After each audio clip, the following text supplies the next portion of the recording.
नमस्कार साथियों, आज हम कुछ अन्य प्रश्न करेंगे प्राचीन भारतीय इतिहास के बारे में। तो पहला प्रश्न है, प्राचीन भारतीय इतिहास को जानने के मुख्य स्रोत कौन से हैं? आपके ऑप्शंस हैं पुरातात्विक स्रोत, साहित्यिक स्रोत, राजनीतिक स्रोत अथवा ए और बी दोनों। सही ऑप्शन है ए और बी दोनों। प्राचीन भारतीय इतिहास को जानने के मुख्य दो स्रोत हैं। पहला है पुरातात्विक स्रोत, दूसरा है साहित्यिक स्रोत।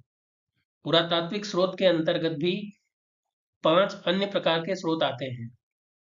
इनमें हैं अभिलेख, सिक्के, मृद्भांड, मुहरें और स्मारक मूर्तिकला व चित्रकला। साहित्यिक स्रोत के अंतर्गत 3 प्रकार के स्रोत आते हैं। इनमें हैं धार्मिक ग्रंथ, लौकिक ग्रंथ और विदेशी यात्रियों के विवरण। दूसरा प्रश्न है, जूनागढ़ या गिरनार अभिलेख में किस राजा की सैनिक विजयों और अन्य कार्यों का विवरण मिलता है? आपके ऑप्शंस हैं गौतमीपुत्र शातकर्णी, कलिंग राजा खारवेल, रुद्रदामन अथवा स्कंदगुप्त। सही ऑप्शन है रुद्रदामन। जूनागढ़ या गिरनार अभिलेख में शक शासक रुद्रदामन प्रथम की सैनिक विजयों और अन्य कार्यों का विवरण मिलता है। अशोक के 14 शिलालेखों वाला एक शिलालेख इसी किले के भीतर एक शिलाखंड पर है। यह शिलालेख पाली जैसी भाषा में ब्राह्मी लिपि में है। यह शिलालेख 250 ईसा पूर्व का है। इसी चट्टान पर बाद में संस्कृत में एक शिलालेख है जिसे 150 ईस्वी के आसपास मालवा के शक या सीथियन शासक पश्चिमी क्षत्रप वंश के सदस्य महाक्षत्रप रुद्रदामन प्रथम द्वारा जोड़ा गया था और जिसका वर्णन इस प्रकार किया गया है, किसी भी हद तक सबसे पुराना ज्ञात संस्कृत शिलालेख। इसमें हम ये भी कह सकते हैं ये संस्कृत में लिखा हुआ सबसे प्राचीनतम शिलालेख है। तीसरा प्रश्न है, शक क्षत्रप रुद्रदामन प्रथम के जूनागढ़ अभिलेख से किन किन शासकों के बारे में पता चलता है? आपके ऑप्शंस हैं रुद्रदामन प्रथम, अशोक, चंद्रगुप्त मौर्य या उपर्युक्त सभी। सही ऑप्शन है उपर्युक्त सभी। शक क्षत्रप रुद्रदामन प्रथम के जूनागढ़ अभिलेख से रुद्रदामन प्रथम, अशोक व चंद्रगुप्त मौर्य तीनों के बारे में पता चलता है। यह शिलालेख एक बहुत बड़ी सुदर्शन झील के निर्माण की बात भी करता है। यह शिलालेख उच्च कोटि के संस्कृत गद्य का स्वरूप प्रकट करता है, जिसमें सुबंधु, दंडी व बाण की गद्य शैली का पूर्ण रूप देखा जा सकता है। चौथा प्रश्न है, प्रयाग प्रशस्ति स्तंभलेख किसके द्वारा रचित है? आपके ऑप्शंस हैं रविकीर्ति, बालादित्य, बलश्री अथवा हरिशेन। सही ऑप्शन है हरिशेन। प्रयाग प्रशस्ति स्तंभलेख हरिशेन द्वारा रचित है। हरिशेन समुद्रगुप्त के दरबारी कवि थे। इस लेख को समुद्रगुप्त द्वारा 370 ईस्वी में कौशाम्बी से लाए गए अशोक स्तंभ पर खुदवाया गया था। इसमें उन राज्यों का वर्णन है जिन्होंने समुद्रगुप्त से युद्ध किया और हार गए तथा उसके अधीन हो गए। इस प्रशस्ति के अनुसार समुद्रगुप्त ने अपने साम्राज्य का अच्छा विस्तार किया था। उसको क्रांति एवं विजय में आनंद मिलता था।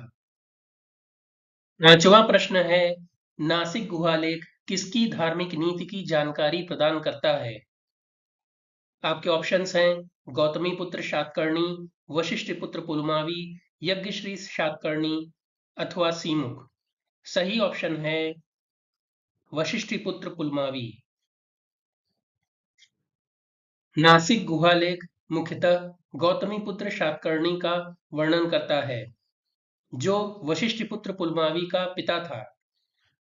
वैसे प्रश्न में यदि यह पूछा जाए कि नासिक गुहालेख किसकी धार्मिक नीति की जानकारी प्रदान करता है, तो आपका ऑप्शन होगा वशिष्ठपुत्र पुलमावी।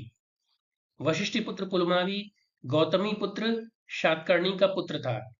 यह पहला सातवाहन शासक था जिसने धान्यकटक अभी धरणीकोटा आंध्र प्रदेश से शासन किया था, जबकि कुछ लेखक इसकी राजधानी पैठण मानते हैं।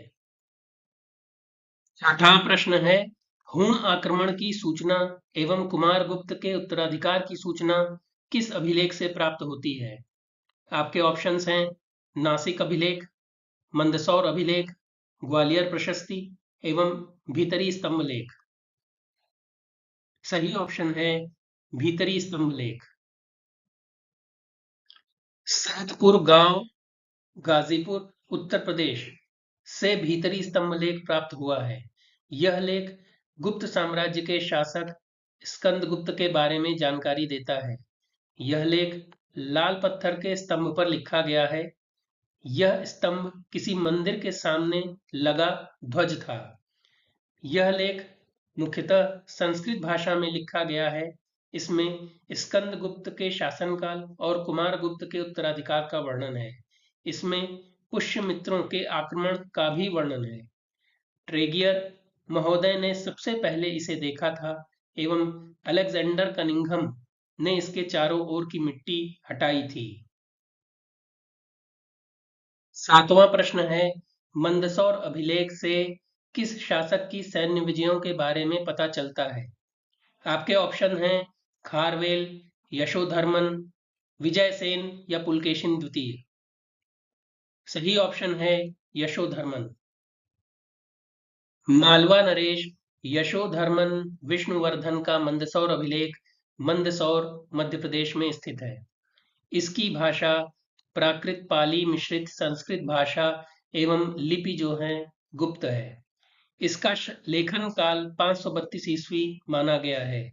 यह लेख ओम से आरंभ होता है, जिसके पश्चात भगवान शिव का मंगलाचरण भी मिलता है। आठवां प्रश्न है, ऐहोल अभिलेख किसके द्वारा रचित है? ऑप्शंस हैं हरिशेन, बालादित्य, रविकीर्ति या चेदिकर्ण। सही ऑप्शन है रविकीर्ति।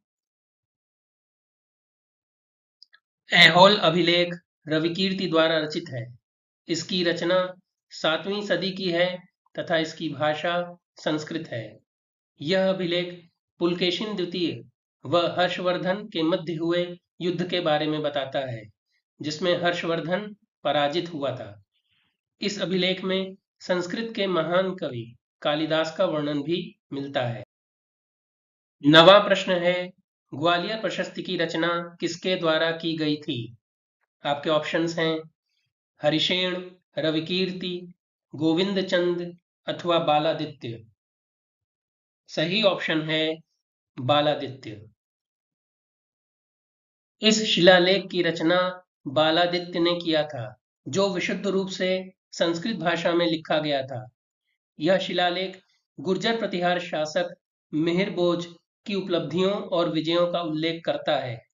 यह शिलालेख मिहिर भोज के शासनकाल में बने एक सूर्य मंदिर के निर्माण का भी उल्लेख करता है।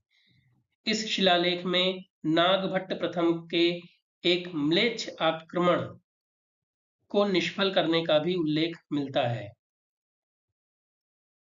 10वां प्रश्न है, उदयपुर प्रशस्ति पर किस शासक के संदर्भ में विवरण प्राप्त होता है? आपके ऑप्शंस हैं विजयसेन, यशोधर्मन, समुद्रगुप्त या उदयादित्य। सही ऑप्शन है उदयादित्य।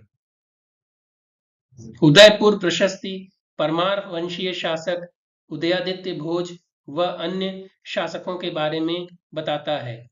उदयपुर प्रशस्ति में राजा भोज की मृत्यु के बाद उदयादित्य के शासनकाल का उल्लेख मिलता है। इस प्रशस्ति में वर्णन है कि उदयादित्य ने चालुक्य राजा कर्ण के आक्रमण को विफल किया था। इस प्रशस्ति में परमार वंश के प्रारंभिक शासकों का भी उल्लेख मिलता है।